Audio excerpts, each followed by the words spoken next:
Bonjour et bienvenue dans cette formation dédiée aux techniques de renforcement des sols.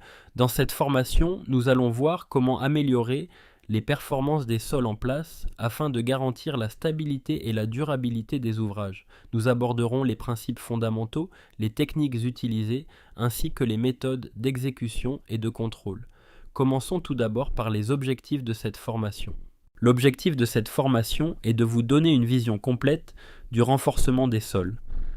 À la fin de cette session, vous serez capable de comprendre les problématiques liées aux sols faibles, choisir la technique de renforcement adaptée, comprendre les principes de dimensionnement, maîtriser les méthodes d'exécution et enfin contrôler la qualité des travaux réalisés.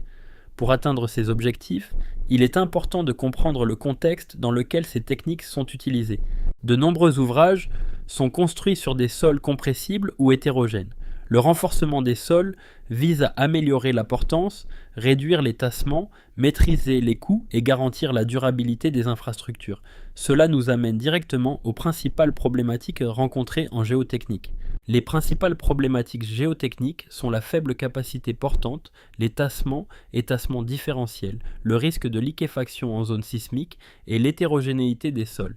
Les identifier tôt est essentiel pour choisir la bonne solution. Pour bien traiter ces problèmes, il est nécessaire de s'appuyer sur des paramètres géotechniques fiables. Les paramètres clés sont le module de déformation, la cohésion et l'angle de frottement, l'indice des vides, la perméabilité et le niveau de nappe. Leur connaissance permet de prédire le comportement du sol et de dimensionner correctement les renforcements. Mais pour obtenir ces paramètres, il faut réaliser des investigations adaptées. Les investigations géotechniques combinent sondage carotté, essais pressiométriques, pénétrométriques et essais de laboratoire. Une reconnaissance fiable est indispensable pour concevoir une solution de renforcement adaptée et maîtrisée. Le dimensionnement consiste à améliorer le comportement global du sol. On ne remplace pas le sol, mais on crée un système sol renforcé. L'objectif principal est de réduire les tassements et d'assurer une bonne répartition des charges. Ce dimensionnement doit respecter un cadre normatif. Les techniques de renforcement des sols sont encadrées par des normes et recommandations. L'Eurocode 7 constitue la base du dimensionnement en Europe. Des guides spécifiques, comme ceux dédiés aux inclusions rigides, complètent ces règles. Voyons maintenant comment classer les différentes techniques. Les techniques de renforcement se classent en 4 familles: substitution des sols médiocres, densification des sols granulaires, renforcement par éléments porteurs et traitement pour modifier les propriétés du sol.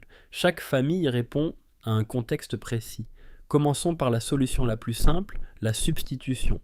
La substitution consiste à excaver le sol médiocre et le remplacer par un matériau de bonne qualité. Cette solution, simple et efficace, est adaptée aux faibles profondeurs et volumes limités, avec un contrôle rigoureux du compactage. La densification des sols repose principalement sur des techniques telles que le compactage dynamique, le vibrocompactage et la vibroflottation. Ces méthodes sont particulièrement adaptées aux sols granulaires lâches, où elles permettent de réduire l'indice des vides, d'augmenter la portance et de limiter les tassements. En revanche, pour les sols fins ou plus compressibles, argile molle, limon, ces techniques sont moins efficaces.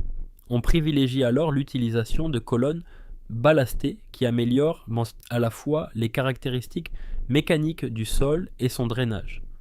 Pour des exigences de portance plus élevées ou dans le cas de charges importantes, le recours aux inclusions rigides constitue une solution plus performante. Ces dernières permettent de transférer les charges vers des horizons plus compétents tout en limitant les tassements globaux et différentiels. Les inclusions rigides sont des colonnes en béton ou matériaux rigides qui reprennent l'essentiel des charges. Le sol environnant travaille par frottement latéral. Elles sont utilisées pour les plateformes industrielles, bâtiments et infrastructures lourdes. Les géosynthétiques, tels que géotextiles et géogrilles, assurent un effet membrane, renforcent à la traction et permettent séparation et filtration. Ils sont largement utilisés pour le renforcement de plateformes routières, remblais et voies ferrées. Le traitement des sols ajoute des liants, comme la chaux ou le ciment, pour modifier les propriétés des sols fins. On améliore la maniabilité, la résistance, et on réduit la compressibilité, ce qui permet de valoriser des matériaux en place.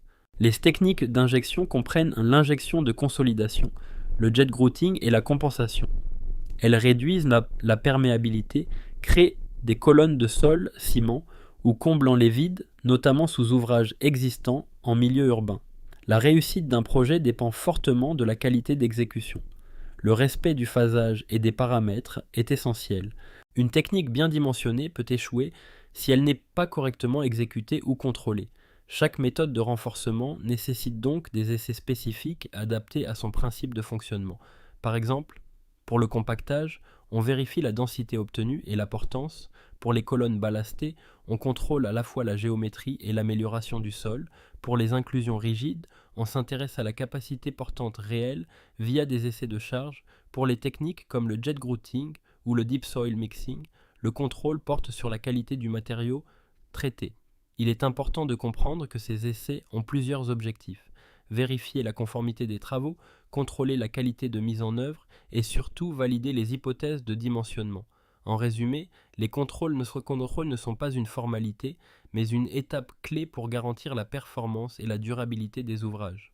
L'instrumentation et le suivi utilisent tassomètre, piézomètre et inclinomètre. Ils permettent de suivre les tassements, pression d'eau et déplacement, de vérifier les hypothèses de calcul et d'ajuster le comportement de l'ouvrage dans le temps. En conclusion, le renforcement des sols est une solution technique performante qui permet d'optimiser les projets en termes de coût et de sécurité. Sa réussite repose sur une approche globale intégrant la compréhension du sol, le choix de la technique adaptée et la qualité de l'exécution et du contrôle. Enfin, ce domaine est en constante évolution avec l'émergence de nouvelles techniques et outils de modélisation.